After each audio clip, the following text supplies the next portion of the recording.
COVID hit to do some pretty major pivots. However, he did that proactively, and that led him to where he is today, which hopefully is something where we can celebrate some pretty big successes.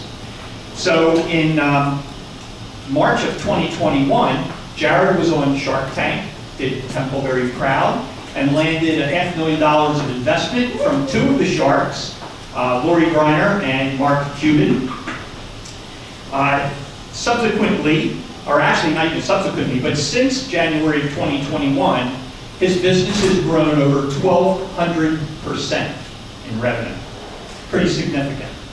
And more recently, Jared has secured partnerships with Saxby's, including the location here at Temple, so you can now buy Simply Good Jars products right over here at Saxby's. And he's also got partnerships with La Colombe over at the Philly airport. However, that's not all he's done. And just a few weeks ago, Simply Good Jars announced the opening of their new manufacturing plant in Florida and a deal with Wawa to be in over 30 stores in the Mid-Atlantic region. And I'm sure that with the success he sees coming from those stores, that's likely to expand throughout the entire Wawa network. So lots of good things going on. We see a bright future ahead for Jared and Simply Good Jars. We couldn't be prouder to have him here with us today. I'm going to have Jared talk about his journey and share some of his ups and downs. And then afterwards, we're going to do a Q&A session. So we'll take questions from the audience. Hopefully, you can get a chance to interact directly. And then when Q&A is over, we're going to invite you all to join us in the back here. And Jared was kind enough to bring some product samples of his Simply Good Jar salads with us, so we can all enjoy in a healthy lunch. So with that, I'll turn it over to Jared. Thank you. Cool.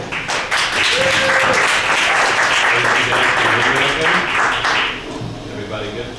So, it's really cool to be back on campus, here speaking with you guys. And, in some ways I've never left, right? I've continued to be engaged with the teams, at all the different schools.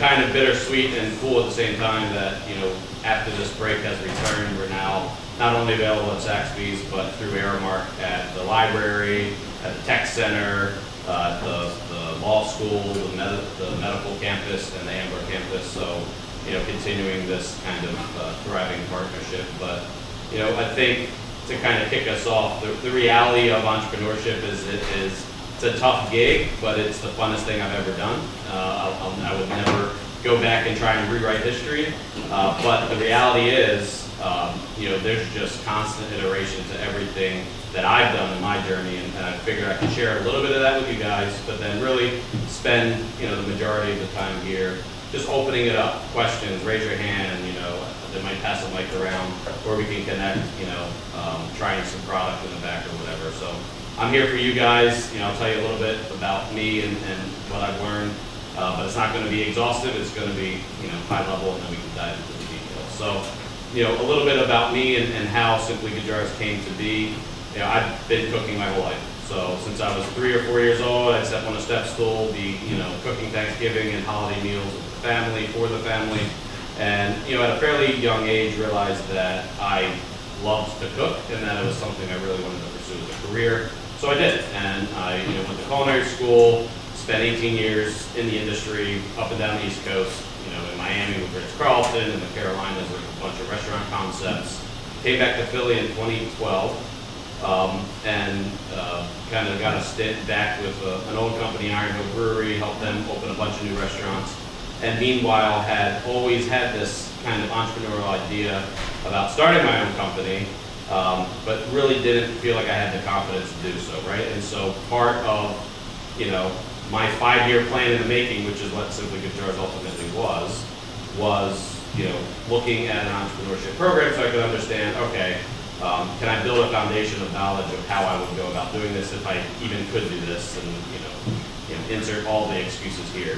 And so I did. I got accepted, went through the program, and really during my time here, it was I was also working full time, running 60 restaurants, 60 hours a week. So it was not like I had abundance of time, but the time I was able to spend here, both in coursework, meeting with professors on and off the clock, so to speak, attending events, really enabled me to really test and learn and ideate this idea of mine, which was really, how do we make healthy food easier to access, to actually taste good, because most of it tastes like crap, and to help, kind of save the world at the same time, which is, everybody likes to say that, right? But the only way I could convince myself to quit my job, which, at the time I was making six figures and I felt like I was on top of the world, that has since changed, but, realizing that, if I could kind of bridge something together and create a solution that helped, people around me and build a business, that would be enough to convince me to quit my job, which I ultimately did. And so, spent 2 years on campus doing the master's innovation, around my work schedule, nights, weekends, some days off, and really found a lot of ambassadorship even in the faculty here at Temple. And so, what was really good for me, and like I said, I was working full time, didn't have a whole lot of time, but I was able to attend these events where we would just be networking and doing whatever. And for me, it was telling this idea that I had for this jarred salad thing that sounded really wonky and nobody understood in the beginning. But after kind of pitching, if you will, what this concept could be or would be, 100 times, 200 times, 500 times, I finally got to the point where the reactions I was getting was always, wow, that's amazing. I would buy that. Where can I buy that? Oh, I need to connect you with, I need to connect you here. And then this reality of this ecosystem of, investors, business practitioners, startup founders, and you name it, basically became available within a matter of months. And that's the beauty of entrepreneurship, is that everybody wants to share and help, but you've got to tell them what you're working on. So if you've got an idea in your head, please get out there, tell people about it. Nobody will ever take your idea and do it the same way you will, so don't feel like someone's going to steal it. You could have the same idea and 10 people go out and execute, and you'll get a different result. 100% guaranteed every time, because it's you who creates what you ultimately provide and design, right? So that was kind of my big learning, kind of going through the Temple program. And COVID threw a wrench in what was an evolving business model for us that had, I get garnished about $2.5 million worth of investment. We were growing exponentially, 300% month over month, and then literally overnight, we went to $0 in revenue, because everywhere that we were doing business shut down. So you think of college campuses, airports, convention centers, hotels, business offices. I mean, the list goes on. Were all the places that got shut down when people went and had to stay at home for what was supposed to be 3 weeks. And here we go. So, we were forced to make very fast, quick decisions in terms of how are we going to, one, top of mind for me was keep our team employed. Two, how are we going to redefine ourselves, because this is not going to go away, and I kind of smelled that from the beginning. And literally, in the course of 2 or 3 weeks, we had secured somehow, miraculously, 60 Walgreens stores in Chicago and 175 convenience stores that wanted to take on the product by Easter, which is what, April something? And basically built the business up to the best it had ever been in the 3.5 years up until that point. And it became pretty clear that for us, this was a very scalable model that we literally did from our bedrooms at our house. We didn't even have an office at the time. And we could have done 100 times that without really breaking the sweat. And so, that became the reformulation of the business, and we doubled down, January of last year, and it's been about a year in the making. Shark Tank was a whole big whoosh on top of the COVID whoosh. But, the team, credit to the team, right? Because we all doubled down and really just dug through, what 2021 really presented, which was a lot of challenges, a lot of unknowns, a lot of questions out there. And, for us, it was about, listening to the customer, presenting our product to as many people as we possibly could, listening and adapting and evolving, and ultimately, we're on our way. But the other side of entrepreneurship is the highs are as high as you've ever imagined, the lows are as low as you ever imagined, and every day you feel like you're going to fail tomorrow. So it's not this glamorous thing where all of a sudden we're on top of the world and unbreakable. It's actually the opposite. So that's kind of my little narrative. I'm happy to kind of dive into any more details along the way or anything I might have missed, or just open it up to the team for questions.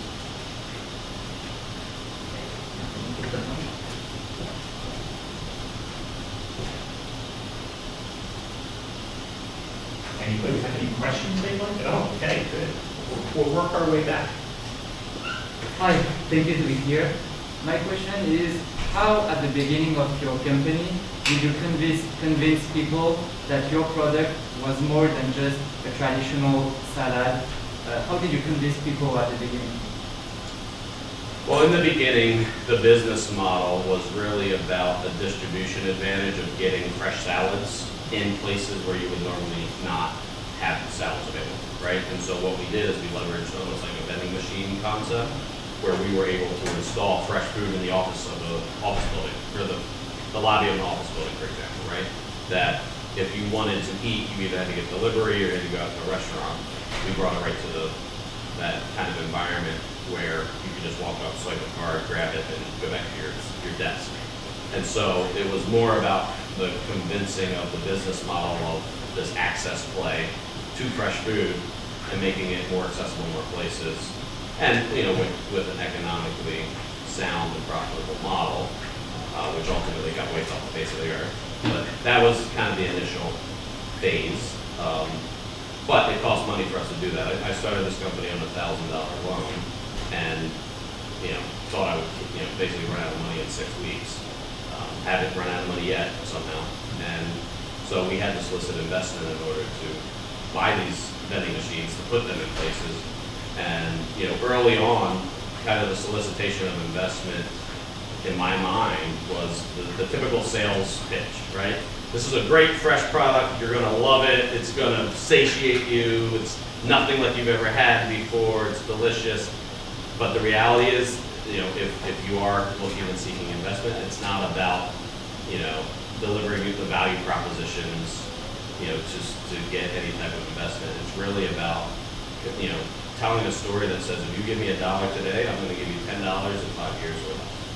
And changing that narrative and tweaking the story to really create that hypothesis-driven pitch, which is, this is a model that can grow exponentially. We can start here, get there, and create a return for you, Mr. and Mrs. Investor. Can you help us achieve this? So, lots of kind of things there, but hopefully that answers your question. Yeah. Hi. I'm curious, my name is Sarah, I'm I'm curious about how you have identified various geographies for distribution. I've seen it like in Margate and Castles and Rastelli's. I live in New Jersey, and I've seen, read about stuff where you had it in the airport and stuff like that, and then you're talking about Florida and Wawa's, and I'm just curious, like, how you're making those decisions, and if there's certain things you're learning from one area versus another or whatever. So, hello. The way that we think about where our product may be successful versus not is, I think, less around the demographic of the consumer or of that physical location. And it's more about the offering upgrade, if you will, based on what consumers are looking for in those environments, what the buying occasion is, right? And so when we're looking at things like Rastelli's or Castles, some of these one-off kind of really well-attended stores in their geographic regions. For us, it's more about learning than it is about, perfectly targeted. So it's okay, if we put this in the produce department at a grocery store, for those of you who may not know does the product perform better than if we put it in the grab-and-go deli section at a grocery store? Or if it's in a refrigerated case similar to our vending machine and it's stocked, floor to the ceiling, how does that work? And so really learning and testing how our product performs in different areas of stores, in different formats, and different presentations. But then, you kind of want to learn too in some of these other channels. So you've got your grocery channel, you've got the convenience channel, right? So we've done Sheetz, 7-Eleven, Rudders, you name it in this region, we've pretty much had distribution into those stores. And it's for us, the learnings were, okay, we do best when we're in that center island, 3-tier thing, versus being off to the side and, in a little case on the perimeter of the store. And so when we get opportunities with companies like Wawa, we can present, look, we've done this, we've learned this, we've learned this. If we're going to do this, this is where we're going to be successful. And so the early adaptations weren't necessarily about the laser-focused, pointed, opportunities for us. It was more about test and learn, and then take those learnings and apply it to some of our bigger, more formidable opportunities. So what we've discovered and learned over the years is that, when you put us up against the romaine or iceberg 5-ounce salad, that is typically, there's no brand loyalty. It's whatever's 2 for $5 today is what I'm getting, kind of thing. And it's, very low expectations in terms, you don't see anybody eating those things and then posting on Instagram, like, oh my God, you gotta try this, right? They're like hiding in the corner, scarfing it as fast as possible. So what we've learned is that we can deliver almost the same level of quality as like a restaurant, to these buying occasions where people are looking for fresh food in retail environments, or on college campuses, or in hospitals, or you name it, military bases, all these types of places where, instead of paying $12 to $15 for the equivalent of a sweet green salad, you can pay $8 or $9 for ours, because we've got the manufacturing vertical integration that enables us to deliver the same product at a better price. With our whole sustainability mission, which is key to why I ultimately founded this company, as I kind of preluded previously. Make healthy food available, save the world in the process, kind of thing. But it's much deeper and broader than that. Does that help? Yes, thank you. Hi, looking back to the beginning when you started this venture, is there anything you would have done differently? The term Groundhog Day, right? I jokingly say, but seriously, if I went back and tried to repeat how we got to where we are, it would never be the same. It was so day-to-day, and decisions were made on the fly, and most of the time wrong, that we just evolved the way we evolved. And so, would I do anything differently? In a nutshell, yes, no, maybe, I don't know. I think, starting a company on $1,000 really restricts what you're able to do. And basically going from having a paycheck and no savings, paycheck to paycheck to 0 for 6 months, really restricts what you can do. But, I think along the way we could have made different decisions at different times, but then you throw things like COVID in the mix, where you could have done a million things differently and the same net result would have happened, right? Zeroed out, business gone overnight kind of thing. So my short answer is no. I would not.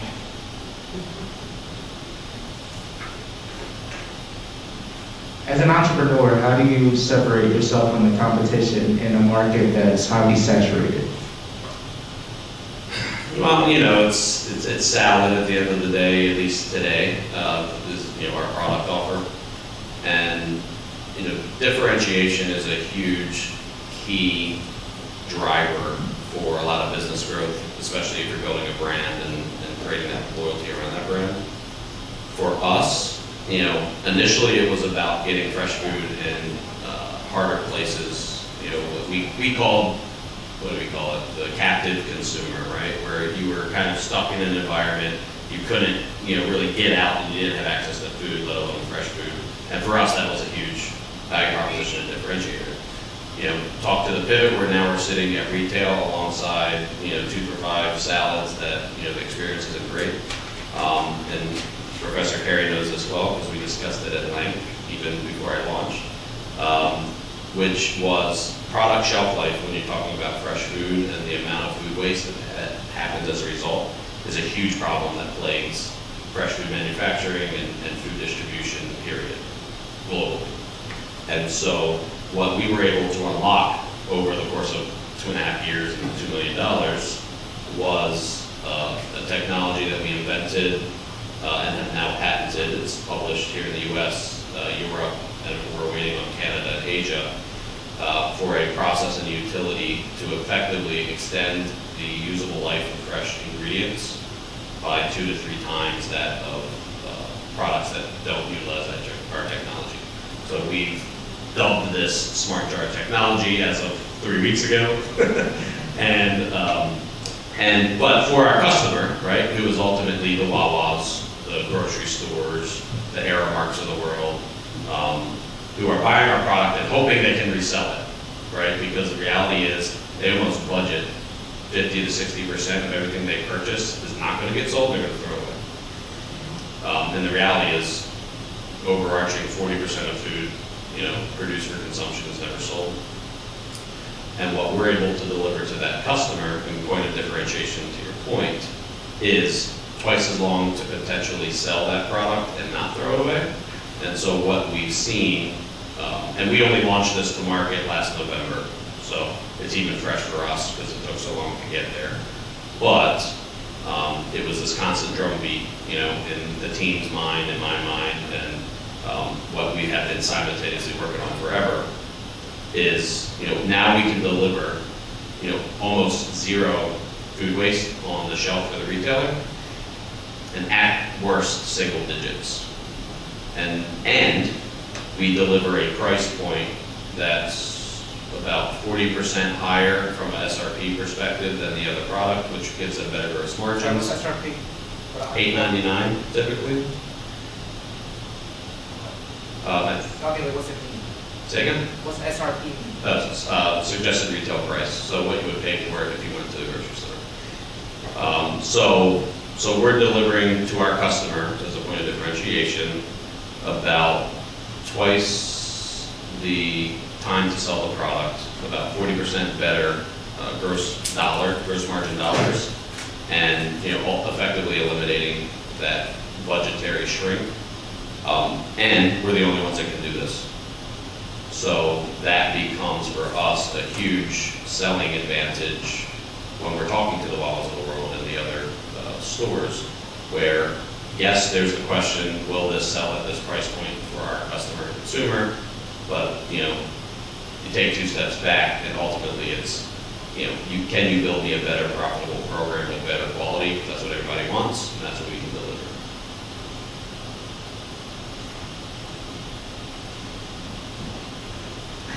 Hey Jared, I was wondering what made you decide to go on Shark Tank, and what was that process like, and what have you seen any impact? What was the impact since then? So funny story, and you guys are probably gonna laugh, but it was one of those things where we got a phone call or an email, I can't remember, one day, and from a producer of Shark Tank saying, we're casting for season 12, are you interested? We came across you somewhere somehow. And I was like, what? How the hell am I gonna have time for this, right? I don't have enough time in the day to do what I've got to do and what I think I've got to do, let alone, prepare and prep for this. And so I said, let me call you back. And so I sat on it for about a week, and initially it was like, there's no way we could swing this, and then my brain switched to, all right, idiot. People don't just call you, so you should probably just do this, and so we did. And so, the process from that point on was we had to do an application and submit a pitch video. So I pitched to my phone 500 times, and my wife was like, are you still pitching to your phone? What are you doing? And then finally submitted it. and got kind of through phase one. And then there was months of talking to, all different types of people within the organization that really wanted to better understand our business, how we were going to market. And at the time, we were still vending, right? And so we had basically been selected to fly out and film kind of right in the middle of COVID. I mean, I had to quarantine for a week and a half before we could even leave our room because we were literally filming in September of 2020. So it was a very interesting experience, but glad we did it. And so the way I like to kind of talk about the impact is like 90% of the value proposition is the credibility and the awareness that it brings to the market. So there's things I can say and things I can't say, so I'm trying to be selective. But the reality is we had 500,000 people come to our website and give a zip code or an email address or sign up for a newsletter or whatever, when we were told to prepare for like 80,000. So we just like exponentially outpaced the typical kind of response that you would expect to get when airing. And then we've got re-airs, we've got a YouTube thing that was like a Mr. Wonderful gets shot out of the deal, which I thought was very funny, but it got millions of views. And then they published the full episode, which they usually don't do. That's got millions of views too. So we've just had this constant awareness of the brand and of the product. And the question we get the most is, when can I buy it? Insert name of every city in the world besides, where we're currently servicing. And it's, always a coming soon, right? Because we're fresh food, like we can't make it and then ship it all over the world or even the country. So the good news, 90% of the value is that awareness, and once we, get onto a shelf or into a store, and we can say it's, Shark Tank, the adaption and the adoption happens almost immediately, which is great. On the sales and the retailer side, so like when we're talking to the Wawas and the Whole Foods and the whatever, they could care less. They could care less who we are, who's our investor, where we're going, So it had almost little to no impact in terms of what advantage we had over other products and brands trying to sell into these retail outlets. So we still had to do the work the same way we would have always had to. So just an interesting tidbit that some may or may not expect.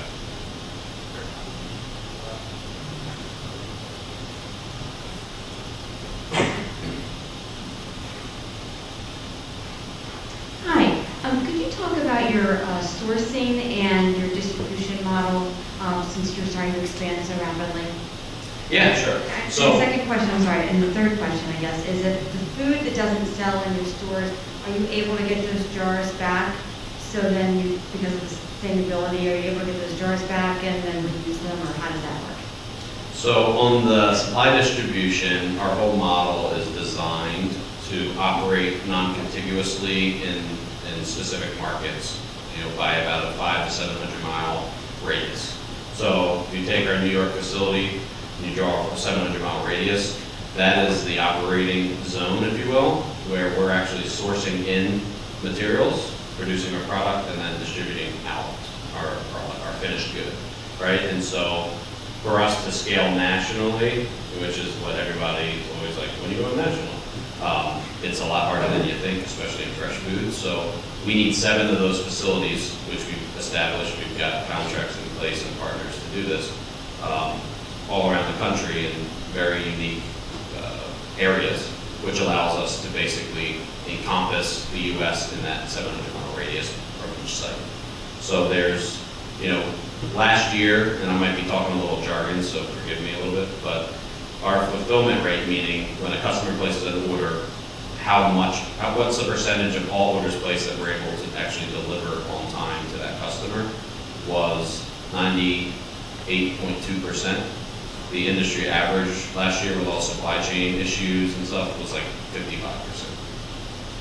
Because they're shipping stuff from California all over the country, which is creating all this carbon, creating all these challenges of supply chain. And so this kind of regional model that we've developed has enabled us to overcome that a little bit easier, I think, than others, but also remain sustainable in our approach to how we're sourcing and distributing fresh food. So kind of cool, maybe a little bit too jargony, but hopefully insightful. And then if a product doesn't sell in a store, we have no control over that, and so we do not get penalized. We're not able to pick it up. But typically, the partners that we have programs in place where they're donating this stuff to food banks or whatnot around the country. We, pre-pandemic, used to be able to return the jar in a bin by a vending machine. We wash it, reuse it, sanitize it, but literally put another salad inside. The pandemic completely challenged that as well, because if you have, I shut it down because I didn't want to expose our team to all these random jars that people have eaten with the virus going around, right? So we said, cancel that. Fast forward, we've developed a model. You'll see on the jars back here that we have for you guys for lunch. Is you can scan the QR code right on the label, pledge to recycle or reuse. Everything is curbside recyclable in all municipalities in the U.S. And for every pledge we get from our consumers that have just enjoyed a salad, we donate a meal to a local food bank. Here in Philly, it's Phil Abundance, but it's the Feeding America organization across the U.S. So that's kind of our second pivot in terms of our sustainability initiatives, which ultimately was we don't want our jars ending up in landfills and oceans. We want to divert our packaging from those types of places and reward our consumers and our communities in doing so. And so a big part of what we're about, this is a differentiation piece too, which I failed to mention last time, is we empower our consumers to make localized impact in their own communities by just like scanning a QR code. It doesn't take much, and I think we're getting about 40% engagement right now, which the return model we were getting like 90% engagement, which was great, but it was in these captive consumer marketplaces where we had a lot more constant interaction with sick people. So we think it'll go up, but that's kind of where we are today.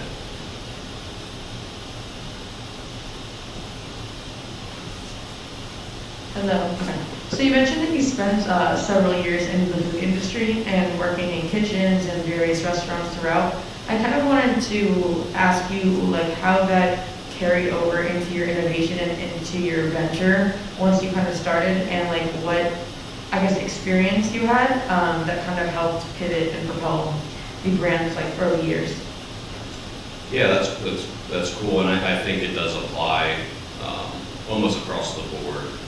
I'm a big proponent of leverage your experience to better your future, and so my years, 16-hour days, grueling nights, weekends, holidays, working in restaurants, hotels, and kitchens.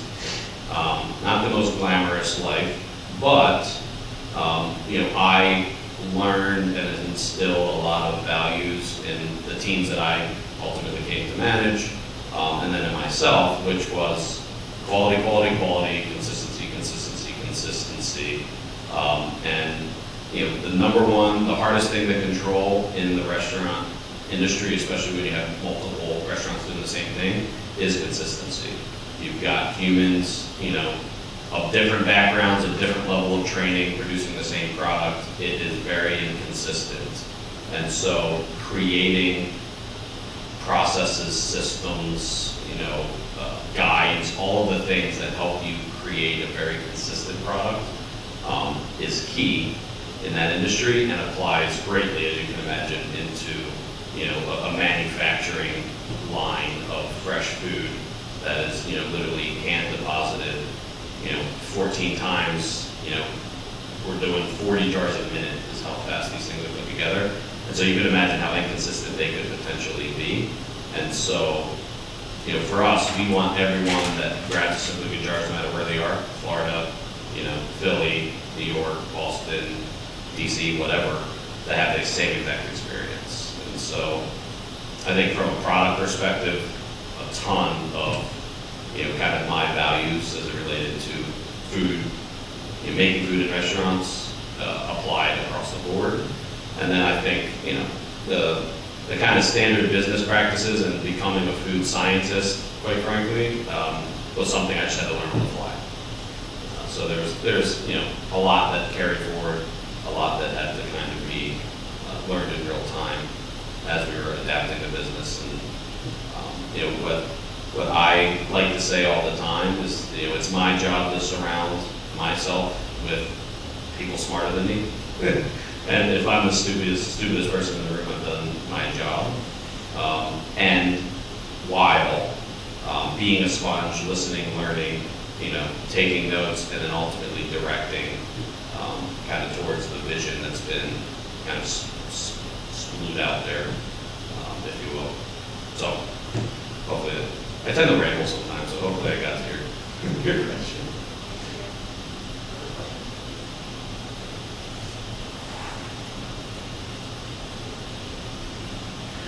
Hey Jared, love your product. Was just wondering, I was just thinking, with your product, have you ever considered doing anything in like a team up with companies such as like HelloFresh or Blue Apron or any of those delivery systems where they deliver meals to you, where you do your like side salad with the meal? Yes, and we have, and some we have avoided purposefully, right? So, when I'm gonna kind of come off topic and come back. At the early stages of creating a business, a model, a vision, whatever you want to call it, it's important to kind of establish values and things you stand for, things you don't stand for, things you will do or won't do, right? And really define that and carry it forward no matter what. And so for us, I personally have a huge issue with the amount of waste that's created in the Blue Aprons of the world, the HelloFreshes of the world, what I like to call ice pack in box with food. Just kind of create a bubble there. And so we pretty much avoid partnerships like that, but what we do find success in is what I just make up terms for stuff, but what I call the hand carry model, which is the GoPuffs, the Gorillas, the Fresh Directs, the Amazon Fresh, where when you order it, or Instacart, right, it's carried to you by a human being in a bag with other things, but there's not all this, insulation and ice packs and cardboard and whatever. So, yes, we have current relationships with a lot of these, hyper fast delivery models, so that you can go on an app or on your phone and get it delivered to you in 30 minutes. In some cases, different partners might be next day or an hour, but those are kind of the targeted partnerships that we've found success in, and that apply to the principles that we've established early on that we don't deviate from. So, yes and no. I mean, we had Freshly coming very, very close to being very strategic with us, and we walked away because they of their model.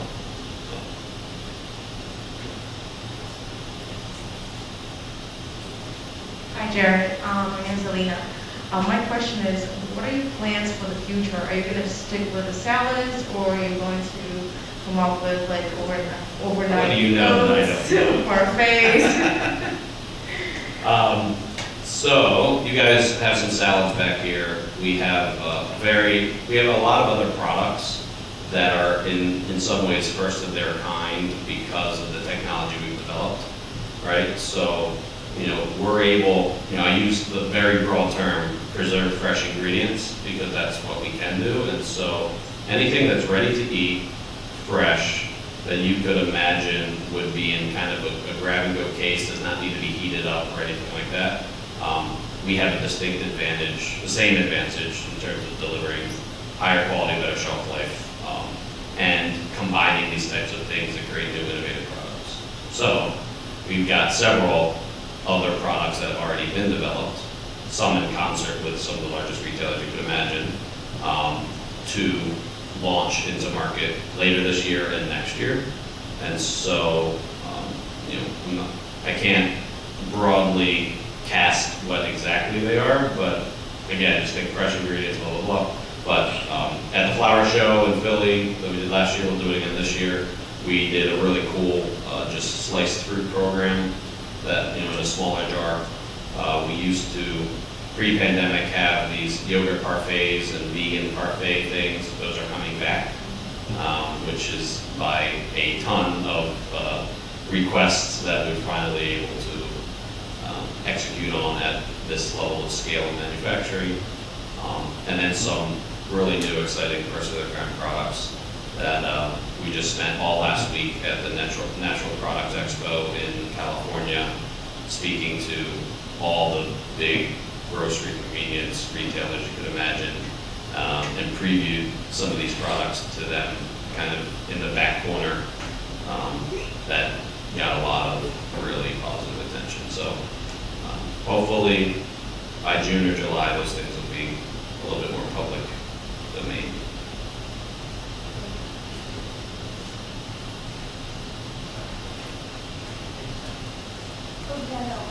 I was just gonna say, I'm being mindful of time because it's 12:50 and there's 25 classes. So I'll give you the microphone and then we'll have one more question. Hi, so I was kind of going off of like her question. Have you ever considered like creating your own store for your products? Like, you see value in that? Yeah, we've been asked to do that, and I haven't written, it's probably something we will do at some point, maybe. There's another saying out there where you can't be everything for everybody all at once, and it's very easy, and I actually struggle with this a lot, to stay super focused and not have the barracuda reaction of like, ooh, shiny object. That could be cool. So short term, no. We're really focused on building a lot of density and capacity in what we do really well right now, which is manufacture fresh food at scale, get it delivered to the customer the next day, which is extremely hard in and of itself, and do that 4 or 5 days a week. If all we do is that, we're talking about $100 million business in the next year or two, which is enough to keep anybody busy, especially an 11-person team. So maybe there are companies like Delaware North and some of these kind of Aramark type companies that might license and put an installation of Simply Good Jar store, but it won't be us running it. Like those types of things, maybe. But again, we're just trying to, get rid of the shiny objects and try and, move forward as practically as we can.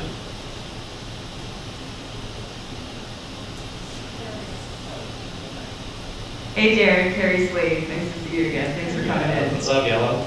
My question is about your evolution as a leader. Obviously, you were leading in the restaurant culinary industry and then transitioning to a business leader. And maybe if you could talk about your ideation, like when you have to make a decision, how do you pull your team together? How do you get the different ideas? So how's that transition been for you, and how do you get the best out of your team? Yeah, it's been interesting, and I think going back to the kind of value creation in the beginning, and borrowing some of former best practices in different industries,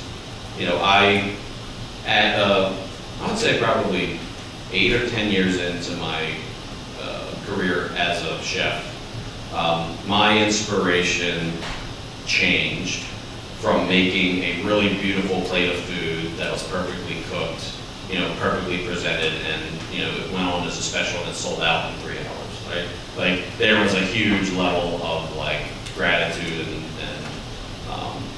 and just satisfaction in having that happen, and it shifted actually to growing and developing my team and seeing them ascend either in the 4 walls or in the company, or get promoted and take a job somewhere else to continue to kind of grow their career. So I've kind of adapted the mentality of doing the best I can with what I have, which is limited time, a lot of moving, spinning plates. It's kind of a theory we like to refer to a lot, right? It's not exciting if one doesn't fall every once in a while and break, but I think my approach has been relatively the same, which is, give the team the ability to go out and make their own decisions, or create their own content, or kind of open the gates and not confine people to specific boxes. In some cases, it's really confusing because people are like, what do I do? It's like, I don't know, figure it out, you know? But, you know, ultimately it comes down to, you know, weeding out those that can't perform in those types of environments, and they, you know, come and they go. And then the ones that stick around are able to navigate that world appropriately and with mastery. So, you know, my thing is, if it's not working, it's better to just cut it loose quick than to, you know, extend the inevitable. So, you know, a little bit of values in terms of, you know, keeping people challenged, setting goals that might be a little bit too far out there to be realistic at first, but ultimately they get attained, and people just get better along the way. And ultimately we all benefit from that collectively. So there's not a lot of science to it. It's just kind of, it comes down to finding the right people that are doers, that can be taught everything, but have the right attitude. And, you know, if we can find those people, like I've never had anyone, I've never created a job description. My interview tactic is, you know, send me a resume, send me your ideal role or job description, or make your own, and then we'll talk about it, we'll review it. If it fits a need in the organization, let's pull the trigger. If it doesn't, we'll keep you on file. And, you know, I've received everything from run-on sentence, you know, paragraph format, to bulleted job descriptions with, you know, and everything in between.